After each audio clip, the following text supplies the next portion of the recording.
प्रिय विद्यार्थियों नमस्कार। आज के इस वीडियो में हम अध्ययन करेंगे कालिदास की रचनाओं के बारे में। पिछले वीडियो में आपने कुछ नाटकों का अध्ययन किया। अब उसके आगे अभिज्ञान शाकुंतलम। अभिज्ञान शाकुंतलम भारत की नाटक परंपरा में शीर्षस्थ माना जाता है तथा टीकाकारों ने इसे आदर्श नाटक की प्रतिष्ठा प्रदान की है। भारतीय काव्य शास्त्र में ही नहीं, यूरोप में भी यह सर्वाधिक चर्चित रचना है।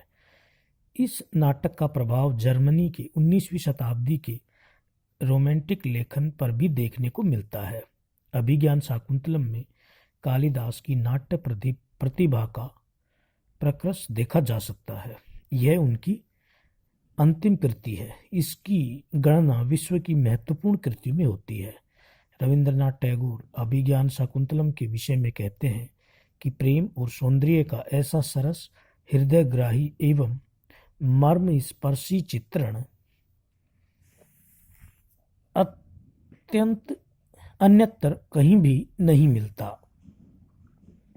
अभिज्ञान शाकुंतलम में कविता की कोमलता, भाव की गहराई और उदात्तता और अर्थों का वैभव, ये सब एक साथ समाहित है।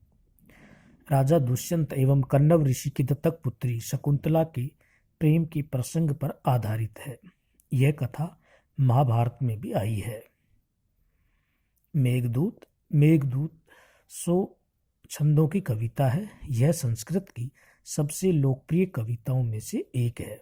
इस लघु काव्य में कालिदास ने अति सुंदर विविध बिंब व शब्द चित्र एक सूत्र में पिरोए हैं। यह एक यक्ष की विरह व्यथा कथा है, जिसे नाराज होकर उसके स्वामी कुबेर ने अपनी नगरी अलकापुरी से 1 वर्ष के लिए निर्वासित कर दिया था। कुमार संभव को एक धार्मिक और शैव संप्रदाय का काव्य कहा जा सकता है।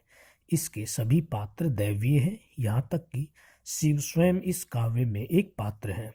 कुमार संभव मूलतः कार्तिकेय के जन्म की कथा है। तारक नामक असुर समस्त ब्रह्मांड में उत्पात मचाता है।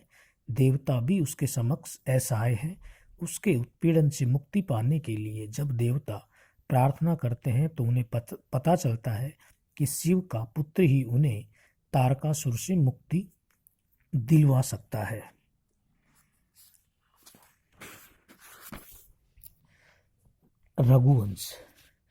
रघुवंश राम के वंश के राजाओं के जीवन वृत्तियों की शब्द वीथिका अथवा दीर्घा है। इसमें कालिदास ने पुरुषार्थ, चतुष्टय, धर्म, अर्थ, काम व मोक्ष का अनुसरण करने वाले रघुवंश के राजाओं के आदर्श जीवन वृत्त प्रस्तुत किए हैं।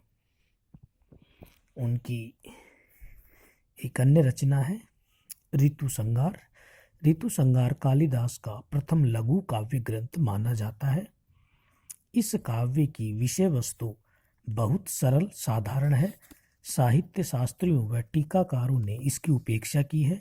विषय वस्तु के साधारण होने के कारण इसमें चरित्र चित्रण के लिए अवसर नहीं है।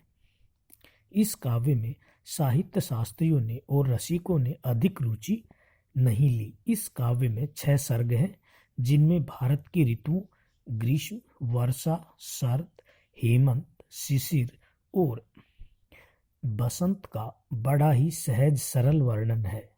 यह काव्य कवि के प्रकृति प्रेम और सूक्ष्म प्रेक्षण और सशक्त अभिव्यक्ति क्षमता का परिचायक है।